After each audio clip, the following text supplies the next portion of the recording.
नमस्कार, साक्षी news network और आप सभी का स्वागत है। महाराष्ट्र में भले सत्ता परिवर्तन हो गया हो, लेकिन जुबानी जंग अभी भी नेताओं के बीच जारी है। मुख्यमंत्री एकनाथ शिंदे अपने नेतृत्व वाले समूह को ही असली शिवसेना बता रहे हैं, तो आज पूर्व मुख्यमंत्री उद्धव ठाकरे ने कहा कि उनके नेतृत्व में चल रही पार्टी ही असली शिवसेना है।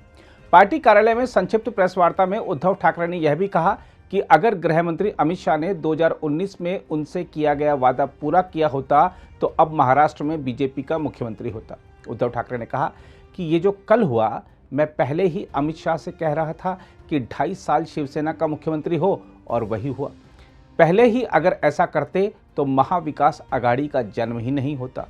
उन्होंने कहा कि उसी समय सम्मानपूर्वक यह किया जा सकता था, तब शिवसेना आधिकारिक तौर पर आपके साथ थी।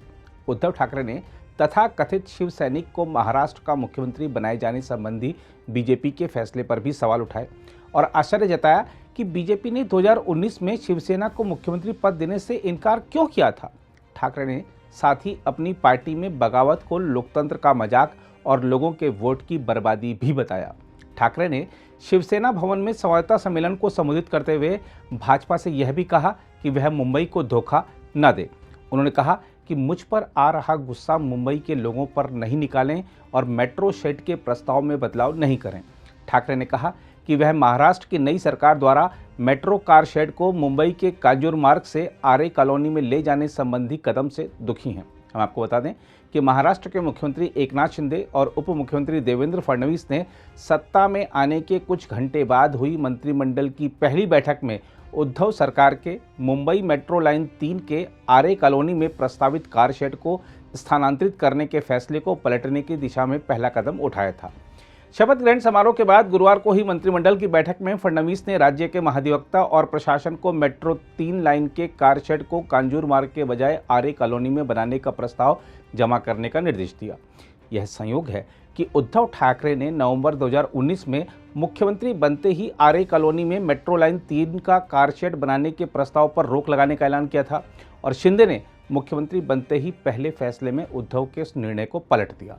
दूसरी ओर शिवसेना पर किसका अधिकार है, इस सवाल के बीच सांसद संजय राउत ने कहा है कि बीजेपी ने शिवसेना से अलग होने वाले विधायकों के गुट के साथ मिलकर महाराष्ट्र में एकनाथ शिंदे के नेतृत्व में नई सरकार का गठन किया है और शिवसेना वही है जहां ठाकरे हैं। राउत ने राज्य के उप मुख्यमंत्री देवेंद्र फडणवीस पर निशाना साधते हुए कहा कि यदि बीजेपी 2019 में अपनी बात पर कायम रहती तो उसके पास 2.5 साल तक मुख्यमंत्री का पद बना रह सकता था और शिवसेना एनसीपी और कांग्रेस के साथ मिलकर महाविकास आघाड़ी सरकार बनाने का प्रयोग ही नहीं होता। राउत ने सवाल किया कि फडणवीस के उप मुख्यमंत्री बनने के बाद बीजेपी को क्या मिला।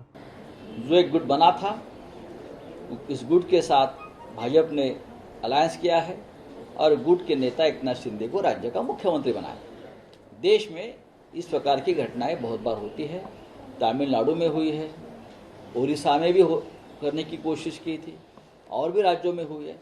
राजनीति में इस प्रकार की नई बात नहीं है। लेकिन सर, जो उम्मीदें फडणवीस की थी, ऐसा कहा जा रहा है फडणवीस सीएम बनेगा आखिरी समय तक। बात ऐसी है कि वो उनके पार्टी का अंदरूनी मामला है, किसको मुख्यमंत्री करना है किसको नहीं करना है। मैं मानता हूं कि उनकी पार्टी भी आदेश पर चलती है, हाईकमान के एक आदेश आया और फडणवीस जी ने वो स्वीकार किया। शिंदे साहब को सीएम बनाने के पीछे एक रणनीति क्या आपको लगता है कि बीजेपी के लिए मास्टर संगठन कोई भी हो सकता है, संगठन को कमजोर। देखो, रणनीति हो या कूटनीति हो, हमें उससे कोई मतलब नहीं। एक सरकार महाराष्ट्र में आई है, उस सरकार को महाराष्ट्र के हित के लिए, महाराष्ट्र में कुछ अच्छा हुए इसलिए हम हमारी शुभकामनाएं देते हैं। संगठन कमजोर होगा आपको लगता है? मुझे नहीं लगता है कि हमारा संगठन कभी कमजोर हुआ है।